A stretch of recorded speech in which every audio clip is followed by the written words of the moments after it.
Ultimately, my point is, when you're behind, make one play, but a goddamn good play. Don't try to make too many things. Pick and choose your battles. Lose tempo left side, lose minions right side. This is a magical number. Every league player should know about 28. A lot of people miss this. They get like confused by this VelKoz angle thing. Angles are awesome. They're beautiful. But simplicity is the key.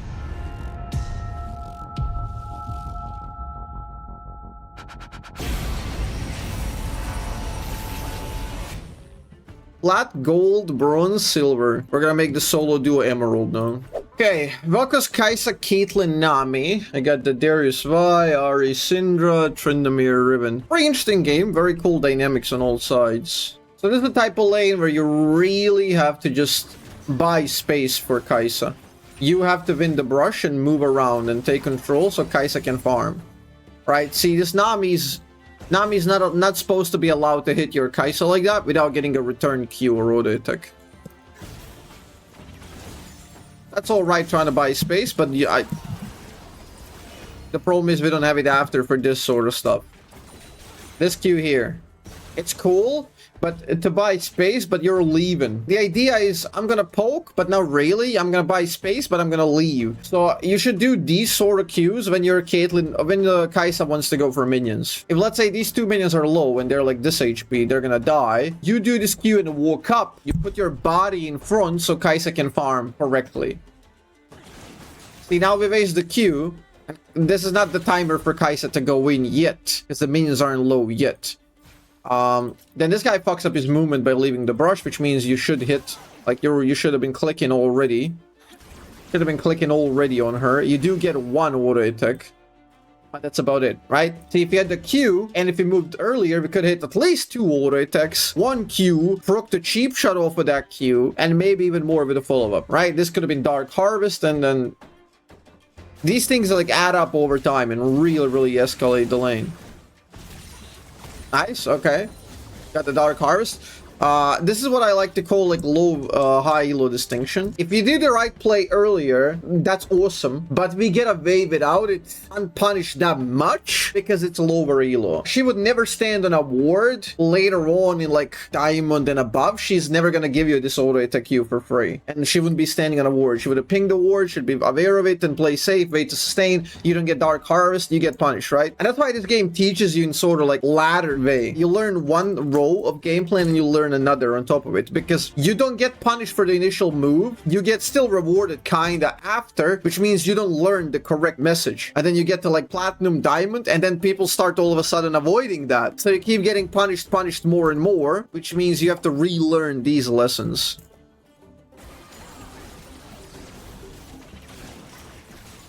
Okay, that should have been a hard contest. This is the not paying attention to the level timers. There's one minion with 1 fucking HP, right?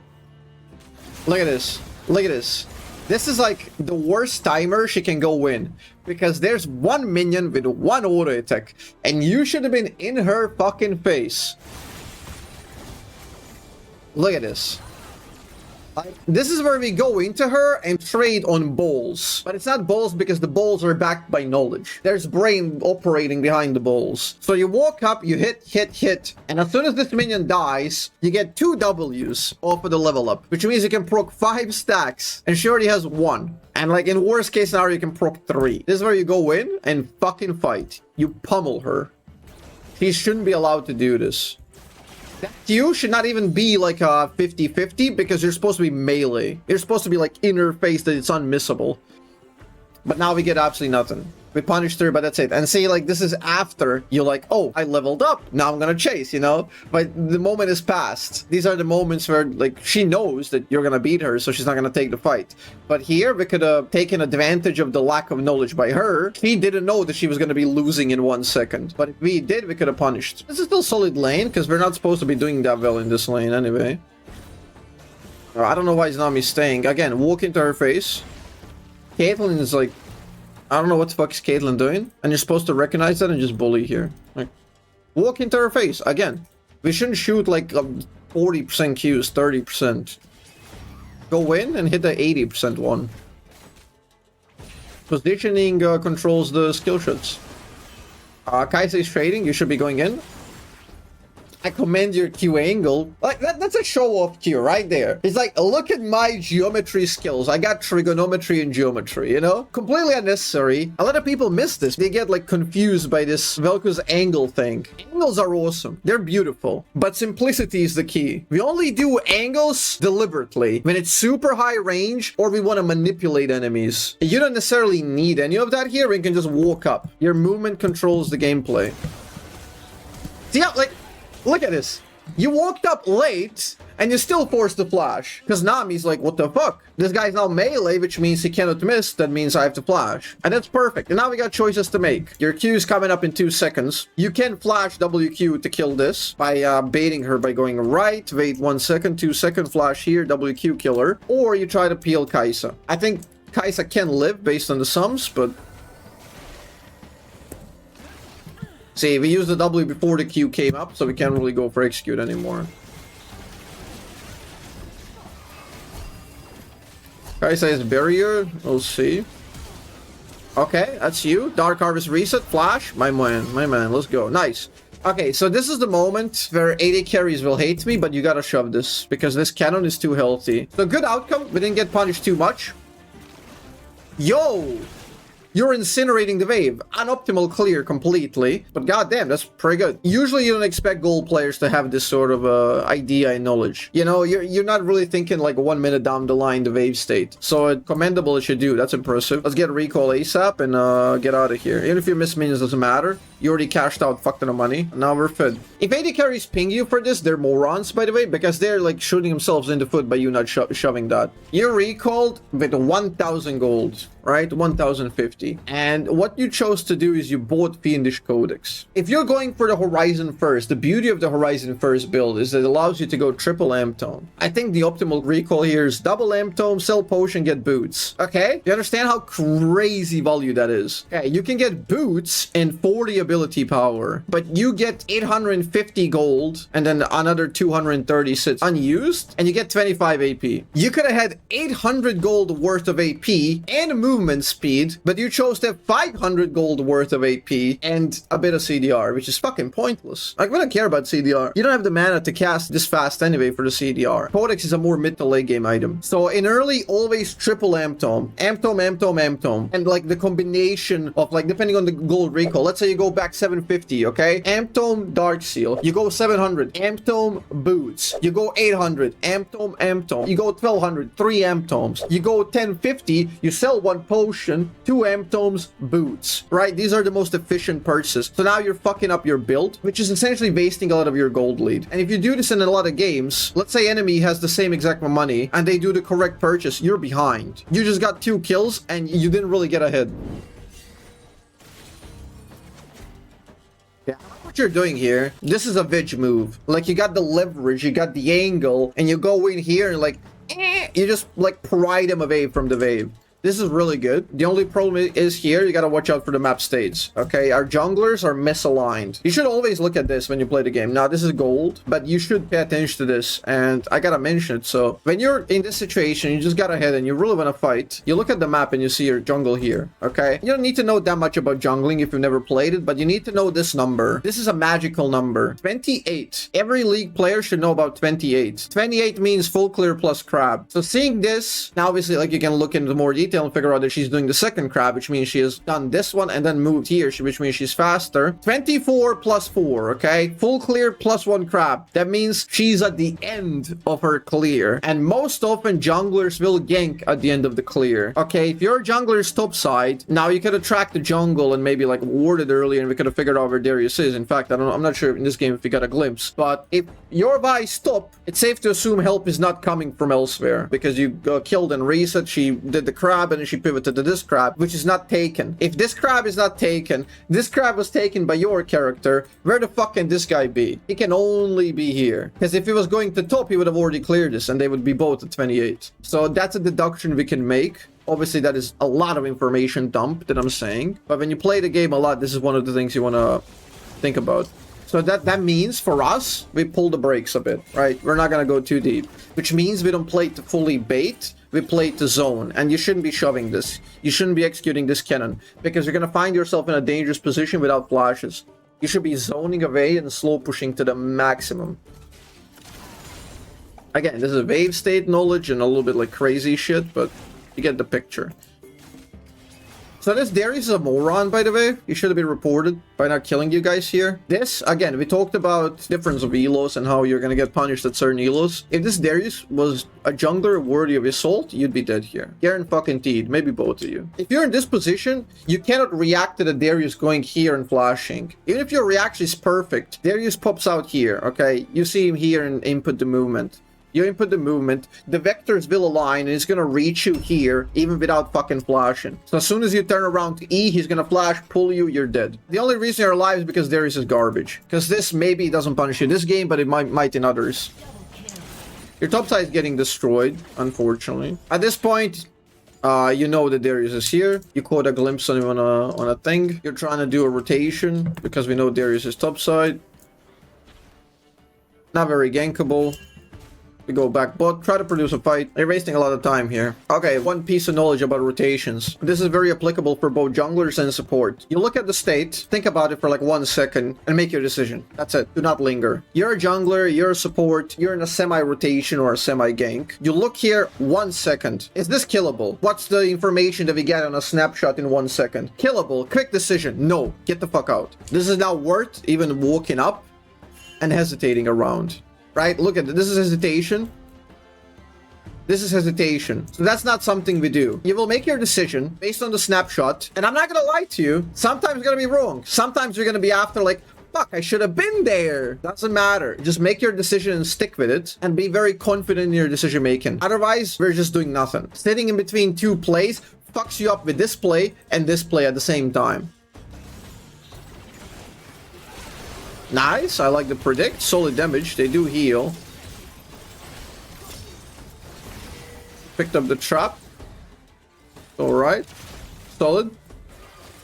Solid fight. Again, you can posture. You can posture way better there. The nature of the 2v2 in the bot lane. Why VelKoz support is so fucking good. This is the bot lane. That's the alcove. So you have 2v2. Okay? The standard dynamic is support, ADC. ADC, support. The usual dynamic is this guy assists this guy. This guy assists this guy. And then this guy moves in and fights. This guy moves in and fights. They take only as much damage as they can with the supports and everything, right? So what happens is supports only like the higher elo enchanter supports are going to play more aggro and generally like subvert the expectations, but this is the standard theory of the bot lane. Support slightly behind AD carry. He's just there to follow up and have this sort of like angle. They have this sort of vector that they can clash, but usually the ADC is the one extending. Let's say you have support VelKoz. So these guys are playing standard. They have AD carry support. You have VelKoz here with AD carry. Now the dynamic is different. You cannot shield and heal your AD carry to move forward. So the way you assist them is by instead of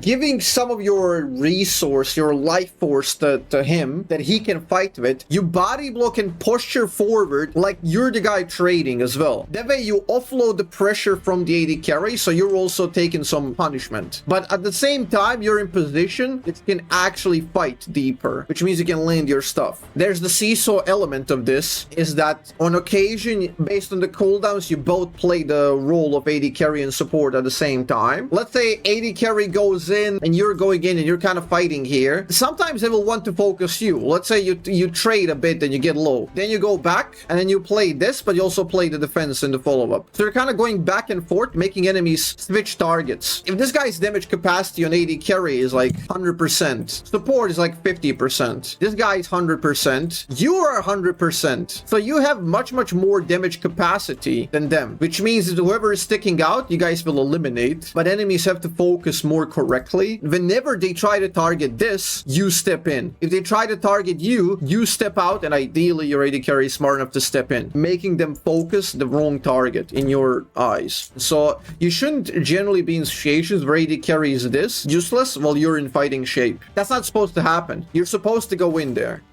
and take trade for her and also be in range to punish. Yeah, exactly. You're leveraging the idea of who they want to kill, and then you're taking aggro, depending on that.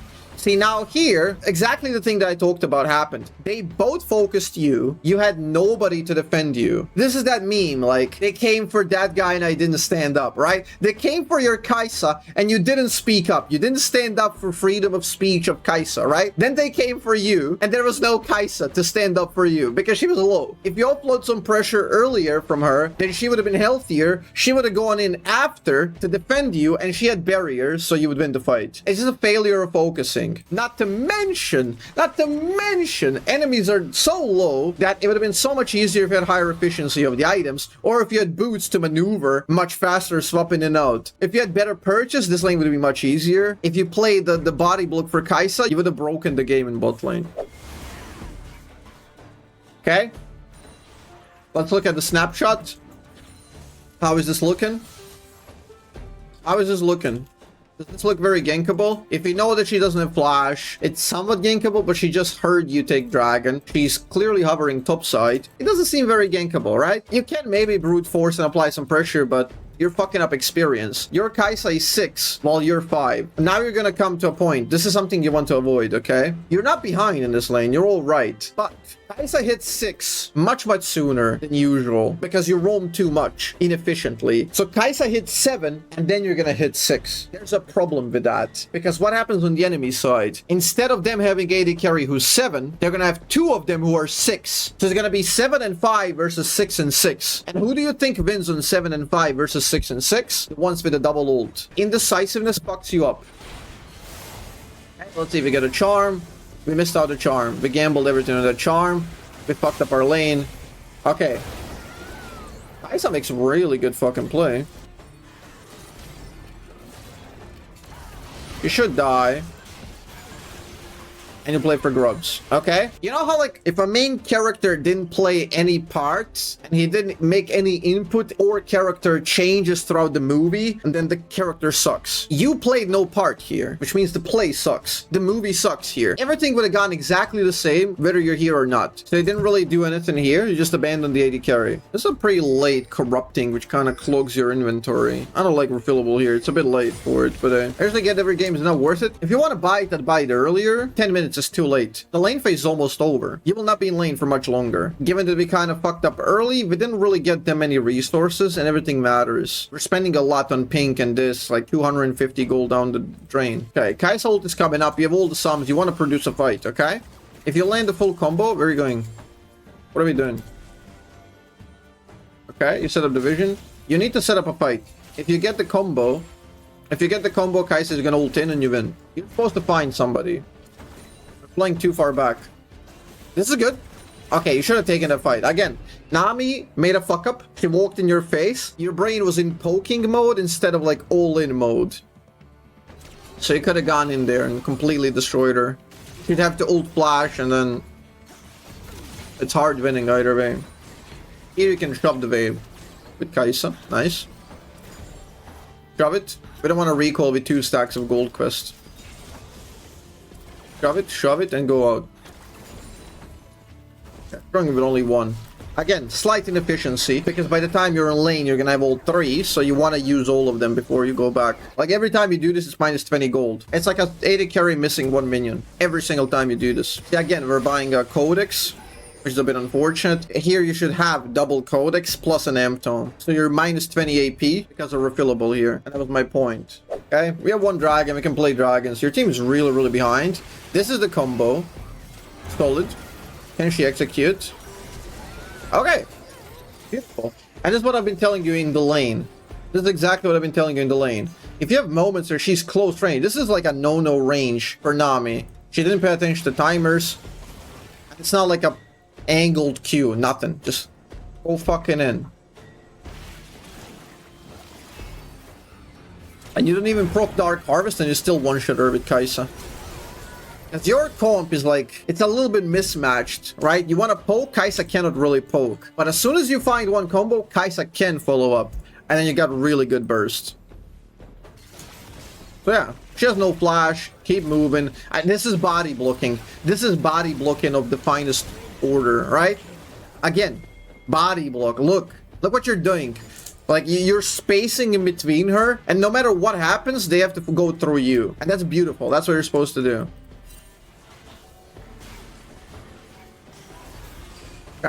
Remember what we did last time? Kaisa is old, but now you do, and you have Vi here. This is a... If you're really, really crisp clean, you flash over the tidal wave and ruin Caitlyn, okay? You have Vi follow-up anyway, it's just hard winning. You're supposed to continue the fight, no matter what.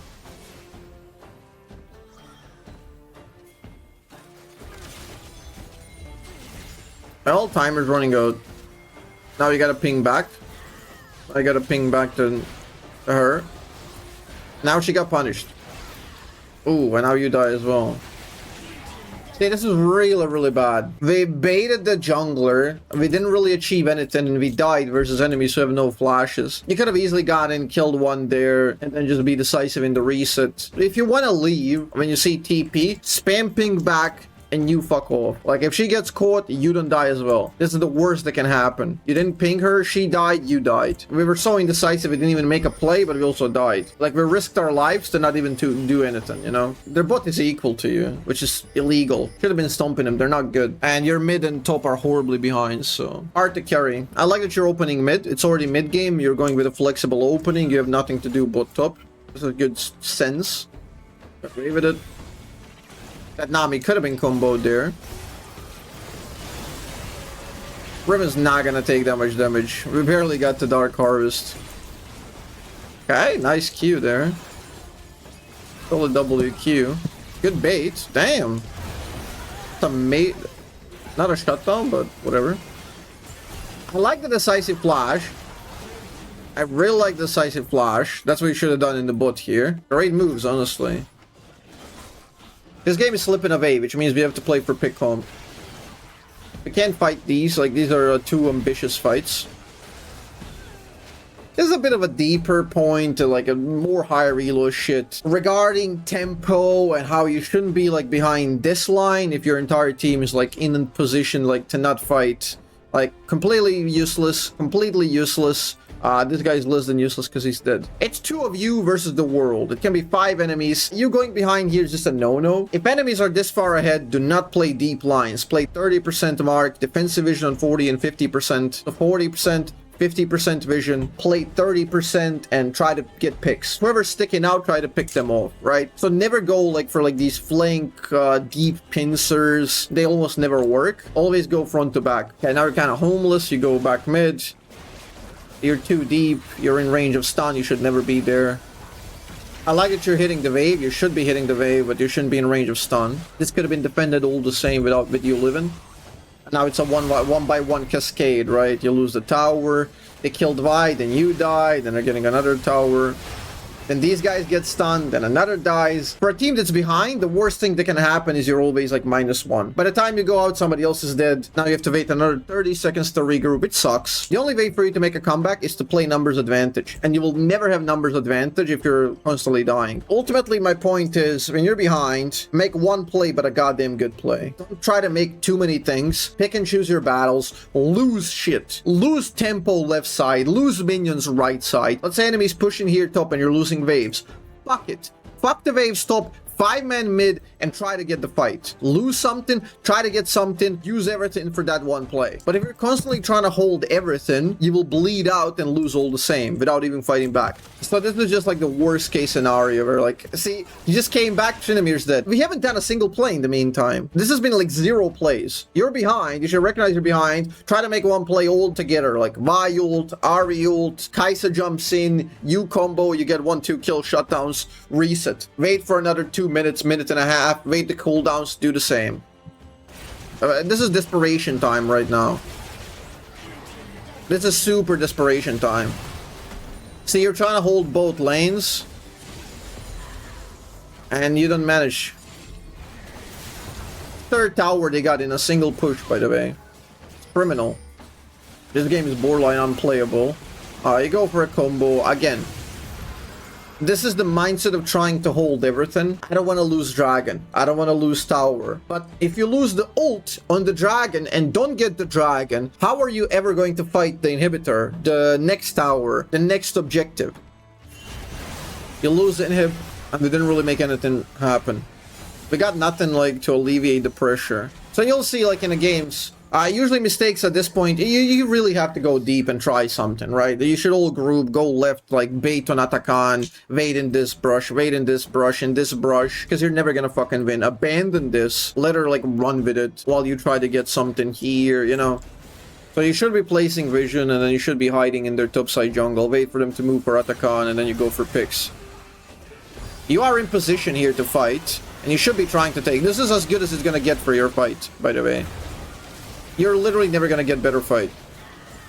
This is the first good fight we had in the last 10 minutes. And it's 1-0. Could have been better if you're like more coherent. You got 1-0, invested essentially everything. So now you have to wait another minute without doing anything. So this is like, we've made our move, wait a minute and try to hope for the best.